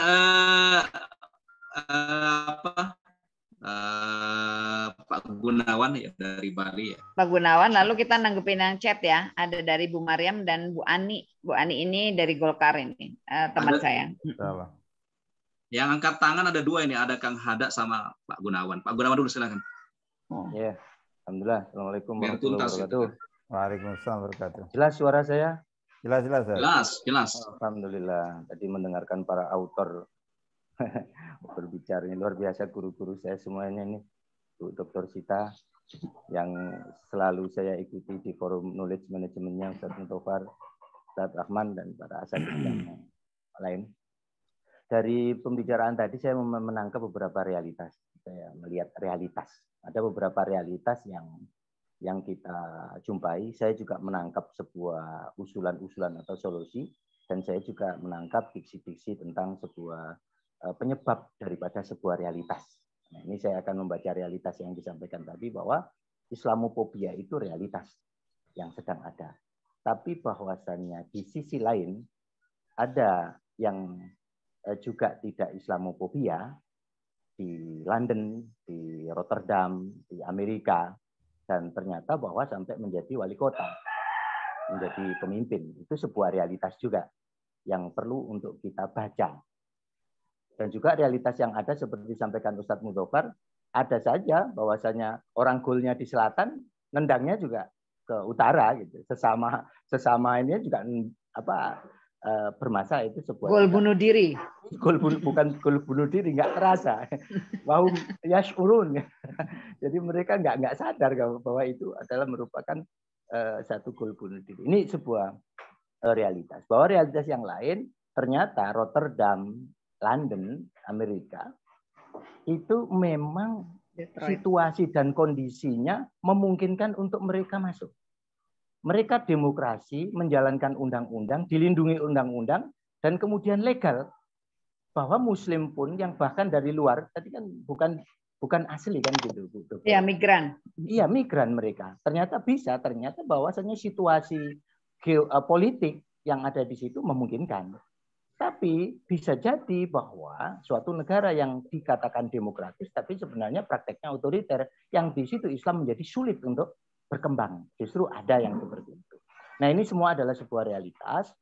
Dan kemudian saya juga membaca tentang adanya penyebab realitas itu kenapa. Nah, ada diksi-diksi yang bisa jadi itu menjadi penyebab, tadi sampaikan sudah oleh dokter, salah satu perang salib. Itu kan penyebab sebuah realitas yang muncul. Dan banyak penyebab lain, termasuk sebuah diksi, misal tadi, musuh, Islam vs nasionalisme, Islam vs. Ketika kata VS, ketika kata musuh itu tersemat dalam diri kita, maka yang tergambar dalam diri kita ya memang ya itu gitu loh. Apakah suatu saat nanti ada diksi yang lain, misalnya Islam sahabat Barat, seperti apa yang disampaikan Ustaz Rahman, bahwa dimanapun ya bumi Allah, sehingga demokrasi yang kita wujudkan nanti menjadi demokrasi yang luar biasa, saling menghormati, saling berlomba, tidak ada lagi Islamofobia. Ini diksi yang menyebabkan. Solusinya juga sudah ada tadi. Nah, menurut saya beberapa solusi tadi dialog dan lain sebagainya. Nah, saya pribadi melihatnya bahwasanya penting untuk kita mencermati atau melakukan seperti polban itu Bu Dokter ya. Kita bahas di forum komunikasi forum knowledge management itu kemarin membahas tentang politik Australia, kemudian politik perbandingan Amerika, ada Kuba, sehingga kita bisa Norwegia, nanti ke China atau Jepang kemungkinan ke depan ini. Nah, ketika melihat bahwasanya ada realitas yang di Rotterdam, di London itu, kenapa itu ada? Dan kemudian ada Islamofobia, kenapa itu ada? Nah, sehingga kita bisa mencari solusi. Dengan perbandingan yang seperti itu, kita mencari solusi, kira-kira apa yang akan kita lakukan? Apa yang kita kerjakan? Kita melawan Islamofobia, tadi sudah sampaikan, atau melakukan, menunjukkan bahwa ini loh Islam, gitu loh. Tanpa harus tadi, bahwa Islam jargon-jargonnya, atau atribut-atributnya, tapi bahwasanya Islam itu sistem kita tawarkan, ini loh ekonomi Islam, ini loh politik Islam, ini loh budaya Islam, ini loh apa, yang itu dalam suasana yang saling dialogis. Nah, saya kira saya hanya membaca realitas, beberapa diksi penyebabnya, beberapa hal solusinya, ya mudah-mudahan kita bisa menghasilkan solusi apa yang tepat untuk di daerah kita. Nah, tentunya saya Anang ini yang di Bali bersama saya, ya dengan masyarakat Balinya, gitu kan. Indonesia tentunya dengan tadi itu, ada gol bunuh diri juga, Ustaz Mudofar. Nggak semua orang juga, orang luar, Islamofobia itu orang luar, enggak juga, gitu loh. Ini juga realitas yang ada di kita. Saya kira itu saja tambahan saya membaca dari apa yang sudah disampaikan oleh para dokter tadi, para guru-guru saya di forum ini. Demikian Ustaz Rahman. Assalamualaikum warahmatullahi wabarakatuh. Waalaikumsalam warahmatullahi wabarakatuh. Ditanggapi ya, nanti lupa sedikit ya. Mungkin Bu, ya, Bu, biar sedikit. Biar Pak sekian, Miswan. Pak Miswan dulu kah? Saya nanggepin, nanti Ustaz Muzaffar nanggepin. Karena nggak semuanya saya akan jawab. Malah saya lebih gampang jawab Pak Gunawan dulu nih. Jadi Pak Gunawan memang harus ada juga buat kita inward looking atau self reflection, muhasabah gitu. Seperti misalnya Muslim Turki di Jerman. Karena yang saya pelajari, saya teliti Jerman ya waktu itu. Nah, itu harus introspeksinya adalah bahwa mereka harus belajar bahasa dulu. Ya, itu karena memudahkan. Saya ingat waktu ke Jerman 2002 itu ada seorang ustadz ya yang harus di bawah tanah dulu diinterogasi berjam-jam dan bawah tanah itu banyak foto-foto teroris-teroris yang ya berjenggot dan ustadz ini berjenggot gitu. Jadi dia, sementara saya dengan berjilbab tetapi ya qadarullah saya bisa bahasanya, maka benar-benar malah ditanyakan ketika saya bilang saya hanya berkunjung 2 minggu, pertanyaannya kenapa cuma 2 minggu gitu. Jadi artinya ketika bahasa itu utlubul khatibun nasa bil lughati qaumihim gitu ya, bahwa perlu berbicara dengan bahasanya. Jadi mungkin orang-orang di berbagai daerah yang jadi migran perlu menguasai juga bahasa dan budayanya, jadi memahami untuk menjembataninya itu tadi. Contohnya juga kalau saya lihat ketika pandemi ternyata ada blessing, ada hikmah di halte di Belanda itu ada billboard atau tentang Al-Maidah, tentang menyelamatkan satu manusia sama dengan menyelamatkan kemanusiaan. Apresiasi untuk para tenaga kesehatan. Lalu di billboard di Amerika ada tulisan cleanliness is a part of faith, Prophet Muhammad peace be upon him, atau huruf syatrul iman gitu. Ada di pelang besar. Jadi akhirnya ternyata umat Islam itu juga bisa memberikan syiar-syiar yang bagus gitu ya tentang tadi masalah kesehatan, kebersihan dan seterusnya. Itu mungkin ya tadi Pak Gunawan, jadi bagaimana memanfaatkan juga peluang-peluang gitu untuk syiar Islam dengan cara bahasa kemanusiaan itu. Jadi justrunya tidak terlalu harus katakanlah mengkonfrontir kebencian mereka, tapi membalas dengan ya hal kebaikan. Karena ada satu ungkapan, orang non-muslim itu kan tidak membaca Quran, orang muslim itu tidak membaca hadis, tapi membaca kalian gitu. Ya, jangan sampai kata Syekh Muhammad Abduh, al-Islam mahjubun bil muslimin gitu. Seharusnya kan zuhur hazadin bi zuhuri ummatihi gitu. Tampilan agama ini dilihat dari tampilan atau performa umatnya gitu. Tapi bahwa kemudian umat Islam tampil jelek itu salah satunya adalah media gitu, ikut andil dalam hal ini. Ini ada satu video singkat bagus ya yang mudah-mudahan bisa menjawab juga. Why did you accept Islam? Why do I accept Islam? After knowing Islam, why should not I accept Islam? Because Islam is the truth. It's a way of life. It's divine. It's practical. It's logic. It's rational. Islam is the answer to whatever problem that we need to live in this world. And Islam is for you here and for you hereafter. Anyone who learn about Islam and understand Islam, I don't think they will not accept Islam. They are sure to accept Islam because our nature is that we love what is right. We love what is good. And we can't appreciate Islam today so easily because the Muslim don't show good example and the media is very unjust to the Muslim. Umat Islam nggak merepresentasikan Islam, media nggak adil terhadap Islam. Jazakillah Dr. Helda, diingetin nggak muncul. Kemudian sedikit lagi tentang dari Pak Miswan. Pak Miswan, gambaran Islam, gerakan Islam. Ada satu hal yang menarik ya, bahwa ketika beberapa negara Barat mengatakan Islamic Brotherhood atau Ikhwan Muslimin, salah satu gerakan Islam yang berasal dari Mesir ya, didirikan oleh Syekh Hasan Banna, itu dikategorikan radikal teroris ya, maka kemudian yang menentang itu adalah UK ya, Inggris. Jadi setelah dipelajari secara ilmiah, gerakan Ikhwan Muslimin tidak termasuk gerakan radikal teroris gitu. Jadi artinya itu satu hal yang kemudian secara ilmiah gitu dibuktikan ya, bukan hanya Ikhwan Muslimin, maka kemudian seperti Hizbut Tahrir juga misalnya di Yordan ya, asal Yordan yang kemudian tumbuh juga subur di Inggris, ya harus membuktikan juga karena kan ada salah satu ininya memang kudeta gitu ya, salah satu upaya mereka untuk menggantikan kedudukan dengan cara ini. Jadi untuk melihatnya itu berarti gerakan-gerakan Islam internasional harus membuktikan bahwa mereka tidak akan katakanlah melakukan pergiliran kekuasaan atau melalui cara-cara ilegal gitu, dengan cara kudeta dan seterusnya. Jadi harus pembuktian. Kemudian kalau soal penyikapan isu lokal di Indonesia, ya banyak hal yang mendistract ya, mengalihkan perhatian kita dari tujuan yang hakiki. Kalau menurut saya tadi sekali lagi mungkin nggak peduli juga, udah ganti, jangan judulnya, jangan perda syariah. Yang penting esensi hal-hal seperti itu dilakukan. Seperti misalnya mungkin peredaran alkohol tidak boleh di daerah-daerah yang ya minimart gitu menjual itu di daerah-daerah dekat sekolah, dekat apa di satu tempat.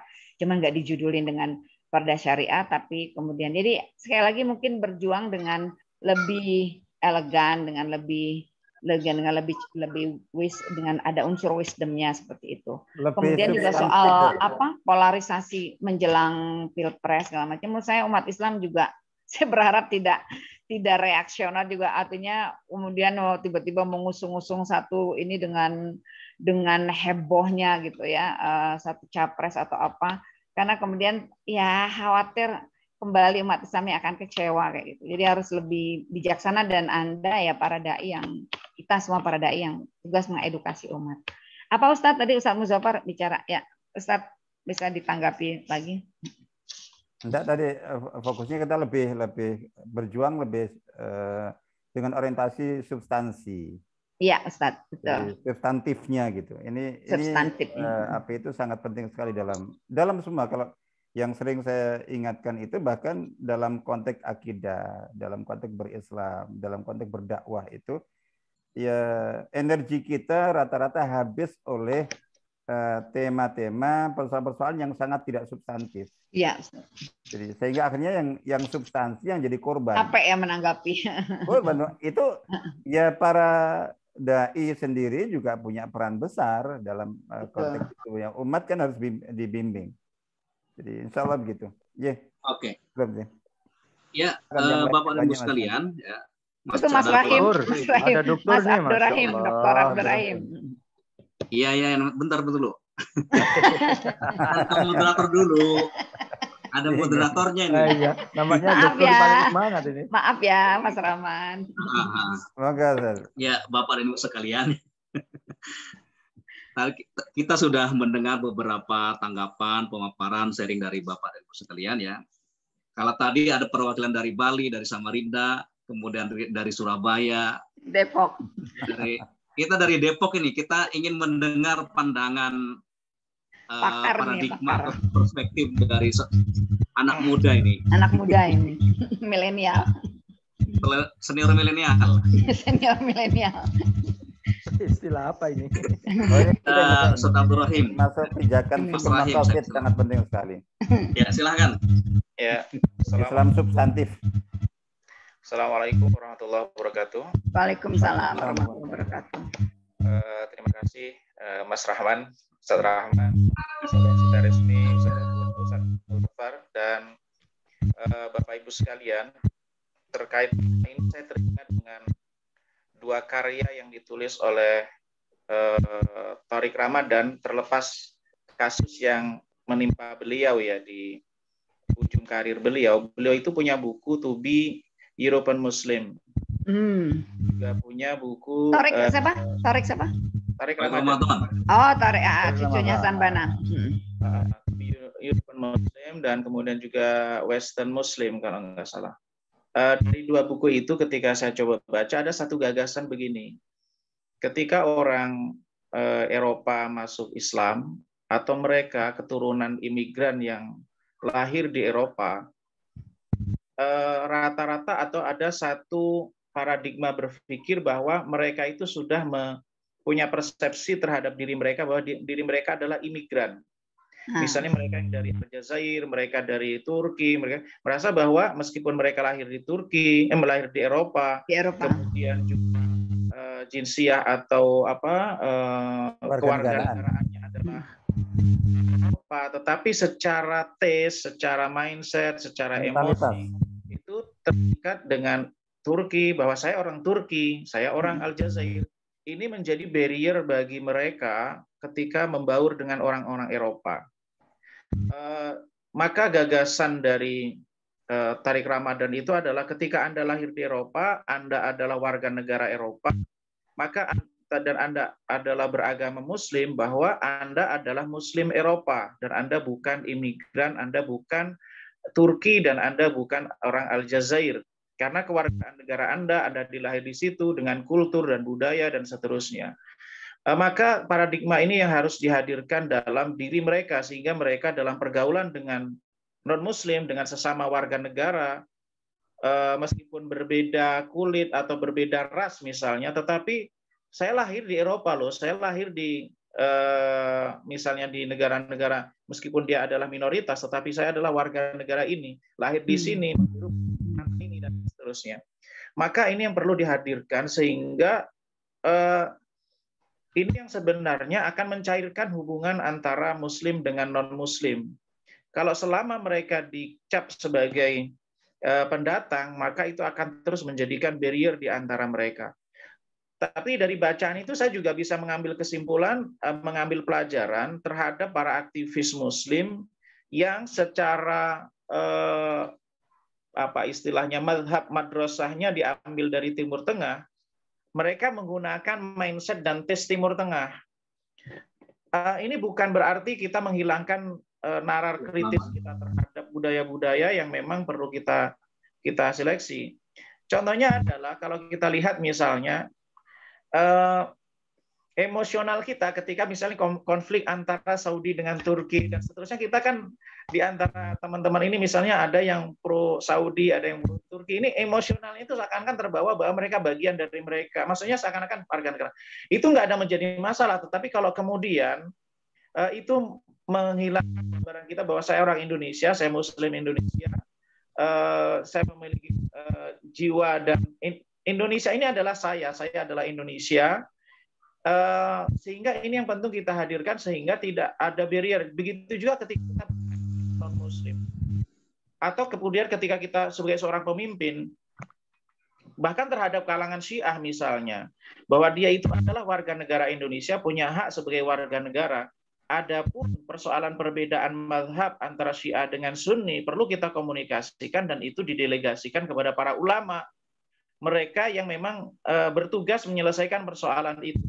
Saya berikan contoh kasus Hijrah Fest yang ada di Surabaya, ya, nggak salah ya.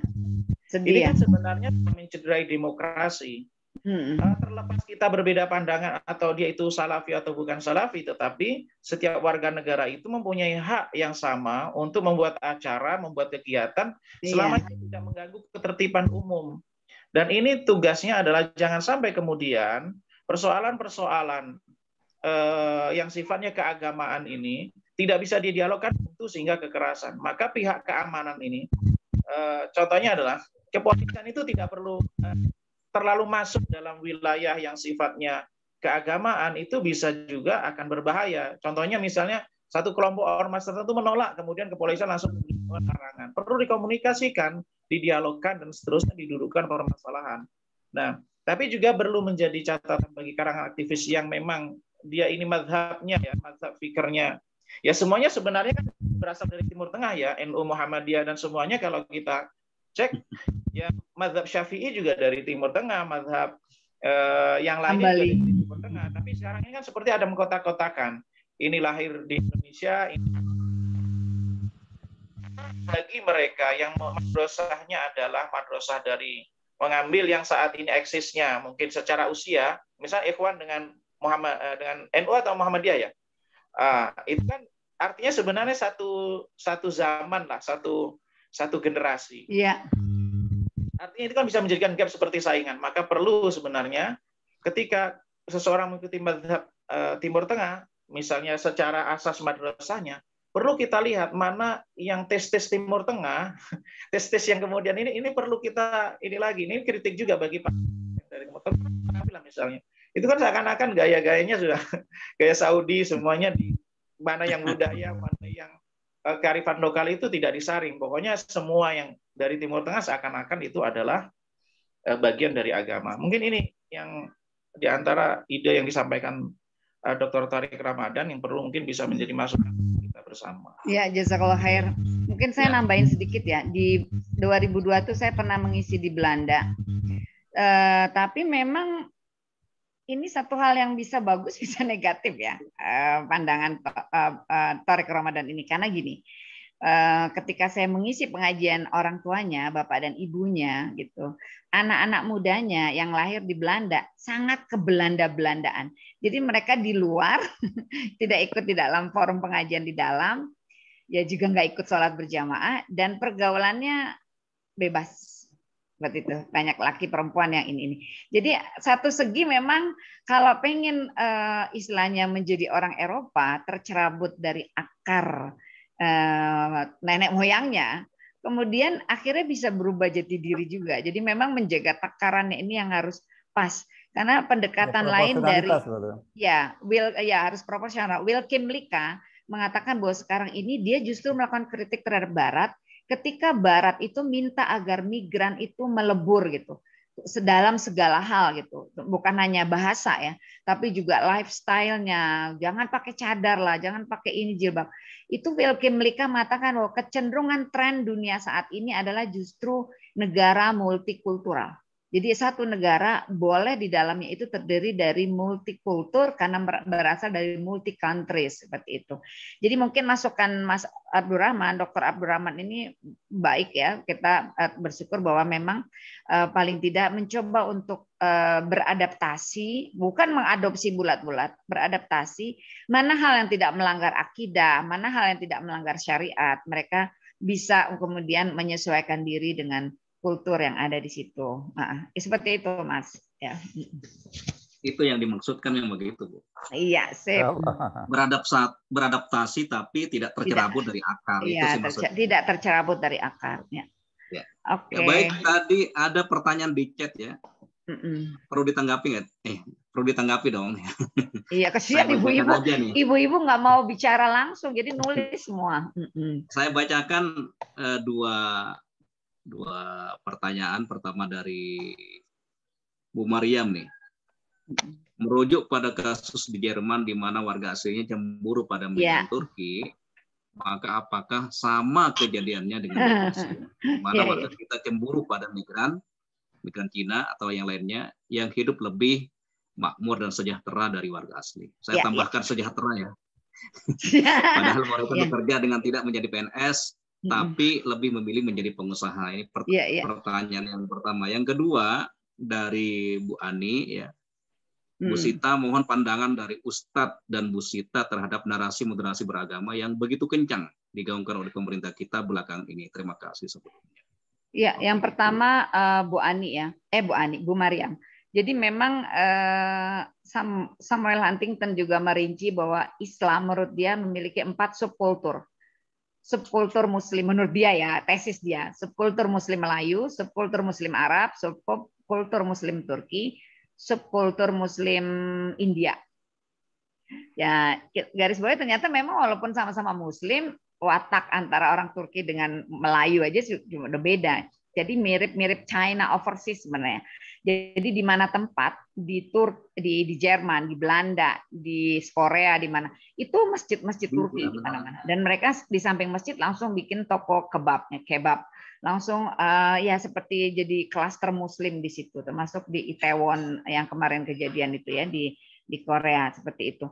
Nah kalau kita melihat ini satu hal yang mungkin juga jadi problem di sini. Asal caranya, karena memang tidak mudah juga untuk jadi migran di berbagai negara itu. Melalui proses seleksi, belum tergantung kondisi politik dan kebijakan government-nya, pemerintahannya di satu waktu, apakah memperketat atau menutup bagi pintu migran. Jadi ada rules-nya gitu. Jadi yang kita tidak kendaki tentu kejadian-kejadian yang bertentangan dengan undang-undang atau ya undang-undang kemudian untuk kaitan dengan pekerja migran, kemudian tentunya nanti undang-undang kaitan kewarganegaraan. Jadi jangan sampai nggak ada aturan dan bukan satu hal yang digerakkan secara sistematis gitu ya dari negara asalnya China. Jadi saya pikir di sini masalah seperti istilahnya daerah-daerah di perbatasan negara gitu. Itu juga daerah-daerah yang rawan tentang nasionalisme. Kita sebenarnya temanya nasionalisme. Ya, jadi memang mereka juga punya judulnya walaupun ada di Eropa, mereka tuh punya jiwa Turkinya kuat, Mas Abdurrahim. Jadi masuk sumbangan zakatnya mereka lari ke Turki semua, sumbangan zakatnya penduduk Turki yang ada di Jerman. Nah, China gitu juga, di Indonesia, tapi duitnya ngalir juga ke RRC gitu. Jadi menurut saya sepanjang aturannya itu legal, ya seperti pemain bola aja proses naturalisasinya susah banget, lama banget ya. Saya suka baca ini lama banget itu, netizen komplain kenapa dia nggak juga jadi warga negara untuk bisa bela timnas dan seterusnya. Nah, yang tidak jadi bola. Jadi yang mungkin yang kita tidak inginkan adalah ketika ada silent operation gitu, yang tidak sesuai dengan rules, dengan undang-undang, itu yang nggak kita kehendaki. Itu ya Bu Maryam. Yang selanjutnya, kalau memang mereka China itu punya watak memang berdagang, itu memang ya seperti itu. Ini ada contoh nih, kalau orang China itu berdagang, walaupun dia kaya, dia tetap pakai handphone sederhana, baju sederhana. Tapi begitu pengusaha Muslim, belum untung banyak, udah langsung ganti HP, pakai jam mewah, bajunya bagus. Yang penting kita perlu belajar dari Cina prihatin itu. Ya. Itu namanya menikmati, Bu. Menikmati hidup. Syukuri nikmat ya, menikmati hidup. Iya. Yang berikutnya kapan dinikmatinya ya? Yaitu ada karya sastra Perancis tuh, duitnya kaya tapi bajunya compang-camping, akhir hidup meninggalnya juga dalam keadaan compang-camping. Terakhir Bu Ani ini dari caleg Golkar ini, sahabatnya Prof Nurlia ya. Bagaimana dengan isu Islam moderasi? Indonesia itu kalau dibanding Timur Tengah atau apa itu udah paling moderat gitu. Sebenarnya mau ngapain teriak-teriak? Di sana saya dengar ketika misalnya ke ya beberapa negara Eropa atau ketika haji, itu yang paling disukai itu Muslim Turki sama Muslim Indonesia. Dianggap friendly, wajahnya bukan Muslim Timur Tengah gitu. Jadi sebenarnya udah sangat moderat gitu. Jadi mau dibikin apa lagi gitu? Udah sangat mau lewat aja permisi bongkok-bongkok gitu. Sementara orang lain kepala kita dilompatin pas haji gitu. Jadi sebenarnya dituntut apalagi, ini termakan isu-isu global berarti benar ketika bicara ini. Jadi orang Muslim Indonesia itu udah insya Allah gitu, udah berusaha untuk yang kemudian juga kultur ke-Indonesiaan ini juga nggak hilang walaupun mereka Muslim ya. Seperti itu aja Mbak Ani ya. Jadi terlalu berlebihan itu wacana itu. Oke. Udah Mas Rahman, udah ya, ini nih jam 7 nih. Jam 7 ya. Iya. Ya, Bapak dan Ibu sekalian, ya. Alhamdulillah kita telah melaksanakan diskusi yang hangat pagi ini tentang Barat. Insya Allah nanti kita akan lanjut tentang nasionalisme dan terorisme pada sesi yang akan datang. Ya. Ya. Bapak dan Ibu sekalian, ya terima kasih atas partisipasi aktifnya. Insya Allah kita pekan depan juga akan mengadakan diskusi yang sama, tapi dengan tema yang berbeda, Insya Allah. Mari kita akhiri pertemuan ini dengan bacaan hamdalah. Alhamdulillahirabbil alamin. Alhamdulillahirabbil alamin. Subhanaka Allahumma bihamdika asyhadu an la ilaha